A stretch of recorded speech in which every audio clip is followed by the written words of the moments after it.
Welcome to this edition of Arlington Public News. I'm Paul Werlin. And I'm Carla Dorado. Thanks for joining us.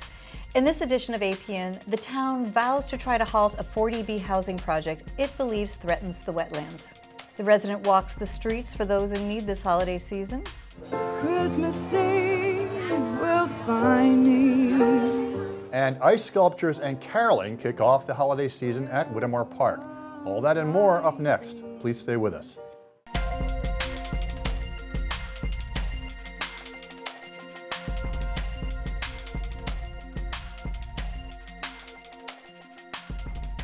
Lots of government and business happenings in Arlington to tell you about. A proposed apartment building in Arlington Heights gets the go-ahead, and a long-running ice cream parlor is seized by the state. And the town zoning board of appeals vows to fight the state's decision on an affordable housing project. APN's Brenda Mahoney joins us in the studio now with Arlington Snapshot. Brenda? Thanks, Carla. Paul, the Zoning Board of Appeals voted unanimously to contest the state's recent decision relating to the Mugar housing project. The Department of Housing and Community Development rejected the calculation of Arlington's affordable housing, agreeing with Oak Tree developers that the town does not meet the 1.5% minimum of affordable housing by land area. Oak Tree is proposing 219 units of housing along Route 2 in East Arlington. The location, a problem for the town and residents who have concerns over wetlands. One audience member at the ZBA meeting believes the town should have more say. We cannot let the state bully us around. Never. The town has its own rules. The town has its own ways of doing things. We've supported ourselves all this long. We have to say no. We need the selectmen, the ZBA, the Conservation Commission, town meeting members, and all the residents of Arlington to stand with us and deny this applicant on so many means. Please say no to the Mugar development from here on out. Stand with us. Thank you.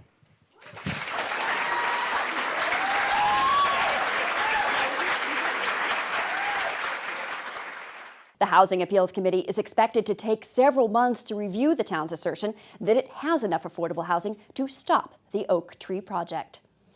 Arlington ice cream lovers are in for a not-so-sweet surprise as APN first reported the long-running Dickhams Ice Cream shop in Arlington Heights has been seized by the state. The notice by the Department of Revenue on the door is not the first to go up at the former Brigham's Ice Cream Parlor. The owners of the Massachusetts Avenue shop have had other non-payment issues the past few years. This time around, the business was closed for non-payment of taxes. No word on when or if the shop will reopen. And an apartment complex gets the go-ahead from the Arlington Redevelopment Board on Monday, December 5th. The ARB granted a special permit for a 34-unit affordable housing development at Downing Square in the Heights. 2 buildings along Lowell Street and Park Avenue will house 1 to 3 bedroom units available for rent to low-income residents. The project will total 32,000 square feet and will include 23 parking spaces. Most area residents at the meeting were in support of the new construction. And I'm in the industry, and it's wacky. I mean, what the prices are. So I'm here to support anything that this town can do to give a break to somebody who hasn't had it as lucky as I have. And I've been working since I was 13 years old. The units still need approval from the Conservation Commission and wouldn't be built until 2018 at the earliest. Back to you, Carla. Thanks, Brenda. Well, this is the time of year we think about those in need. One place that is looking for donations is the Arlington Food Pantry. The Food Pantry relies on organizations and individuals to feed those in Arlington who need the extra help. One resident has even gotten creative by walking for donations. APN's Heather Pearson has the story. This Arlington Food Bank is preparing for the holidays. The operations manager tells APN about what the food bank deals with during the next few months. People tend to think about things like the food pantry and holiday meals at this time of year, and we get a lot of donations. Sharon Patton says the food bank is always looking for food or monetary donations, especially during the colder winter months. But in January and February, when it's snowy and cold, people don't think about it as much because maybe they're not seeing their families for big holiday meals, or it's just cold and they're staying home. The Arlington Food Bank has partnered with companies like the Greater Boston Food Bank and FoodLink to help ensure gracious amounts of food can be donated to families in need. On a monthly basis, we serve about 300 families a month. We are planning to expand our hours starting in January, and we hope that that will enable people who haven't been coming because they weren't able to meet the hours we had will be able to come as well. So we hope to serve as many as 500 in the coming year, 500 families. But even if you're not a part of these groups, there are plenty of ways to help. The food bank is always looking for residents to donate non-perishable food, and even just their time. It's critical for us to receive donations and volunteers from the community. We couldn't operate without the donations from the community, both in terms of food and monetary donations. Those are the lifeblood of the pantry. One Arlington resident has gone above and beyond in the help to end Arlington hunger. Jacob Bloom is walking the alphabetical streets of the town, starting with P and making his way down to Z. His good friend started walking the streets before he passed, and Jacob decided to finish what he started. It occurred to me that I could walk the rest of the streets for him, and that it would be nice to have it be something that benefited something in Arlington. But Jacob wanted to walk for the Arlington Food Bank. He started accepting donations to walk the alphabetical streets and is still doing so. The food pantry is trying to end hunger in Arlington to whatever extent that's possible.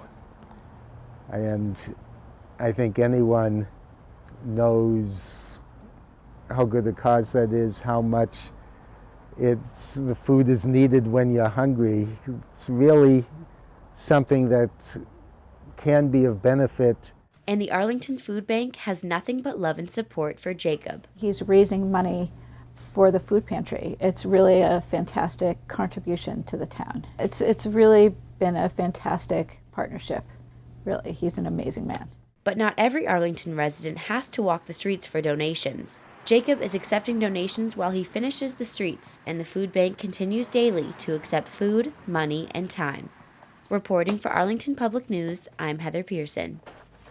To make a donation of time, food, or money to the Arlington Food Pantry, you may log into arlingtonma.gov website. You may also donate to Jacob Bloom's cause as he walks to raise funds for the pantry. His online donation page can be found by using the URL shown on your screen. Now, if you're looking for a little bit more of a fun way, on this Sunday, December 11th at 7 p.m., the Region is hosting a show. It's called Music Heals the Soul. It primarily funds the Dickhams House at the Mass General Hospital. However, the Center Merchants Group is doing a little thing where if you bring a donation for the food pantry, they will pay half of your ticket. So for a half-price ticket for a little donation to the food pantry. That's great. It's a good cause, and I love the Region Theater, so nice. It's going to be an awesome concert, too. Really good. Wonderful. Up next, a new venue pops up in Arlington for those with memory impairments to gather in a welcoming place. Plus, Arlington's first tree lighting draws crowds to Whittemore Park in the center. That and more when we come back. The town of Arlington has hired a consulting firm to overhaul its zoning law. The existing zoning law was first written in 1975 and altered at every annual town meeting since. The Department of Planning and Community Development says that the town's governing rules are hard to understand and will benefit from an update. Consulting firm RKG will start working with the town's recently formed volunteer zoning recodification group in December. Public hearings on the proposed changes will start in the spring. For the first time in decades, Arlington residents can plan their burial in advance at Mount Pleasant Cemetery. The cemetery has built a columbarium for cremated remains to offset the space constraints at the burial ground. The columbarium is a semicircular wall containing 204 niches. They can hold up to 2 cremation urns each. Currently, Arlington residents can only get a cemetery plot upon a death. The niches range in price from $1,400 to $1,800. The Town and Cemetery Commission plan to add up to 3 additional columbarium walls as the niches are sold. Arlington's Council on Aging is offering the town's first ever memory cafe. The organization has partnered with Bright Views Assisted Living in Arlington to launch the cafe. It's intended to be an engaging and supportive environment for people and their caregivers dealing with Alzheimer's. The cafe is one of many supported by the state's Executive Office of Elder Affairs. Susan Karp of the Arlington Council on Aging says the collaboration with the privately run Brightview Living was key. So you may say, all right, what is that memory cafe? Well, a memory cafe is a place where individuals with memory loss and their caregivers can get together in a safe, supporting, engaging environment. So these programs are not lecture.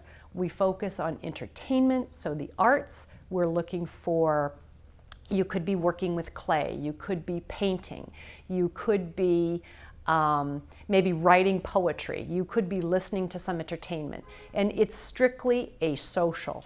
And the opportunity to partner with Brightview of Arlington has just been incredible.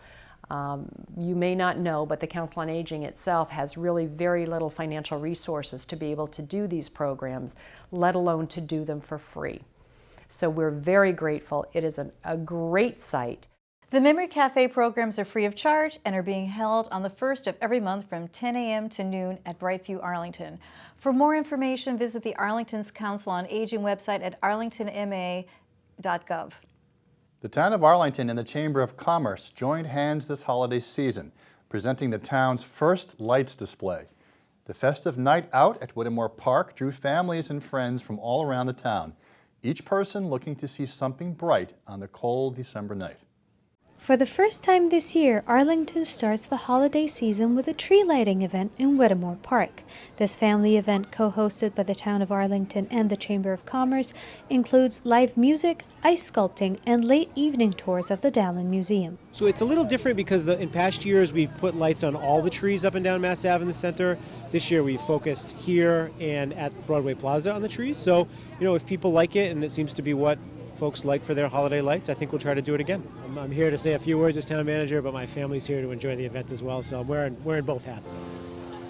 I'll be home for Christmas. You can count on me. Please have snow and mistletoe and presents on the tree. The museum is open until 8 o'clock, and I've heard a lot of people say I've never been here before, so that's really nice because Cyrus Dallin is a great sculptor. And then Cambridge Savings Bank is offering cookies and hot chocolate. Well, we went for a tour in the house, which we've never done before. We got hot chocolate, got our glow bracelets or necklaces, and yeah, just listening to the Christmas music, and we're gonna sing carols now, and it's great. So we are the Audison Select Chorus from Audison Middle School. We're gonna sing a few Christmas songs, like Frosty the Snowman, I think. My favorite thing here is where they're making the ice sculptures, Olaf and the snowman so far.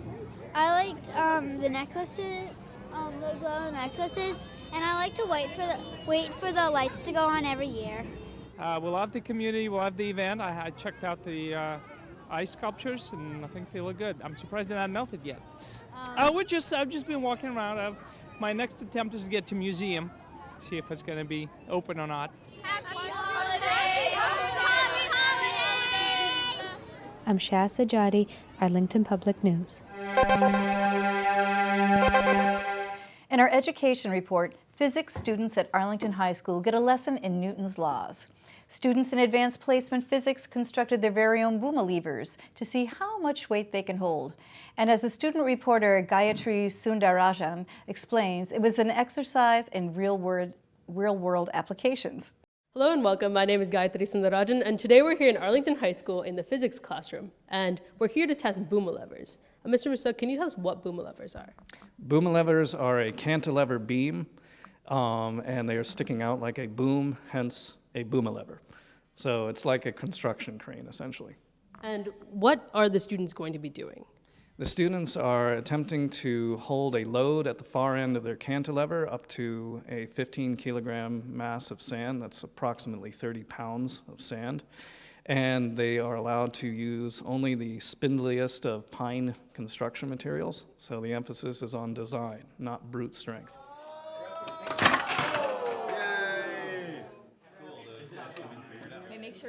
We went for the typical boom lever design. If you look up boom levers, they mostly look like this. We had this part is the tension, so it's pulling, and then here it's pushing in. And then we had to use this so that it didn't hang at an angle. And then that's where it broke, because it was pushing in here, so the wood snapped here. 24 pounds. We found this source of wood that we thought would work really well, so we kind of built it around the strength of the paint sticks, and it looks like it paid off. So our boom lever experience was a little bit disappointing. Our idea kind of broke in the part where it didn't really have anything to do with the actual design. Do you want to talk a little bit about that? Yeah, we focused a lot on like the triangles and like the part of that, most of the actual boom lever, but we didn't think enough about how it would be resting against the loading board. So that ended up being our flaw, which was really disappointing, but we learned from it. What I hope students get out of it is that they see a real-life application to what we're learning in class, that it's not just rote learning and it's not just college prep. It has real-life applications and implications. You see newspaper stories and video stories all the time of bridges collapsing and people going down with them, airplanes falling out of the sky, buildings that, like our John Hancock Tower, where the windows were popping out. Why? Because they didn't really understand the physics of how to secure the glass. These are all real-life applications of what I teach in class, and I want to establish the connections between what I teach and real life, which is critical. Well, thank you so much. And for Arlington Public News, on behalf of Mr. Masuk, this is Gayatri Sundarajan. Carl, have you had a chance to look at the lights in town? They're really festive. And other than right here at the studio, I think my favorite is right in the town center at the Cyrus Dallin Museum, the newly renovated Cyrus Dallin Museum. They are absolutely stunning. I think it certainly is the prettiest display I have ever seen here in town. Just really nice. Absolutely lovely. Up next on APN, what are your wishes for the holiday season? We find out from some Arlingtonians what they want. Plus, Santa Claus makes a special visit to our studios here at ACMi in Arlington. See what he had to say and whether or not he can grant those holiday wishes. Stay with us. Welcome back to Arlington Public News. As we approach this season of peace and joy, we take to the streets of Arlington to see what people wish for this holiday season. Here are some answers in our You Speak segment. So what is your holiday wish? My holiday wish is that everybody in the coming year will learn how to make something, whether it's something outdoors or something homemade, instead of buying something that everybody will make something. So learn something new, maybe teach something, learn from a neighbor, because I think making things connects you to people in ways that buying things doesn't. I wish for more time. More time for what? Oh, to see my kids, to see family, to work on my business. I wish everyone peace and love and be conscious. You know, it just something is going wrong in the world, so everyone needs this peace and love for the holiday. I just wish for everyone to get along. Lots of things to do this holiday season, and we have the details on many of them in this month's Arts and Entertainment calendar. Bishop Elementary School is hosting a holiday craft fair on December 8th. Items for sale include ornaments, baked goods, jewelry, and other homemade items. The event is held at the Knights of Columbus at 15 Winslow Street. The entrance fee is $1 for children and $2 for adults. Proceeds benefit Bishop School's enrichment programs. Starting on November 26th, Arlington Boys and Girls Club is hosting its annual Christmas tree sale. The sale runs 7 days a week from 9 a.m. to 8 p.m. at the club at 60 Pond Lane. In addition to trees, the club will also be selling wreaths. All the proceeds benefit the youth programs and activities. Celebrate the 51st anniversary of The Sound of Music with a sing-along at the Regent Theater. Running December 25th until the 29th, singing and other audience responses are encouraged throughout the viewing. Costumes are also encouraged for the costume contest. You can contact the Regent Theater for more information. Thank you for joining Arlington Public News as we explore events and issues affecting Arlington. Check out our latest segments on the web at news.acmi.tv. And don't forget to like us on Facebook and follow us on Twitter at Arlington Public. We leave you now with sights and sounds of the Arlington Heights holiday celebration at our ACMi studios here on Park Avenue. Thanks for joining us. I'm Paul Werlin. And I'm Carla Dorado. Happy holidays. Happy holidays. Oh, you better watch out. You better not cry. You better not pout. I'm telling you why. Santa Claus is coming to town. He's making a list. He's checking it twice. He's trying to find out who's naughty and nice. Santa Claus is coming to town. He sees you when you're sleeping. He knows when you're awake. He knows if you've been bad or good, so be good for goodness sake. Oh, you better watch out. You better not cry. You better not pout. I'm telling you why. Santa Claus is coming to town. Ho, ho, ho, ho! Happy holidays from Santa and ACMi. You stay on my good list and just keep watching your local community cable station.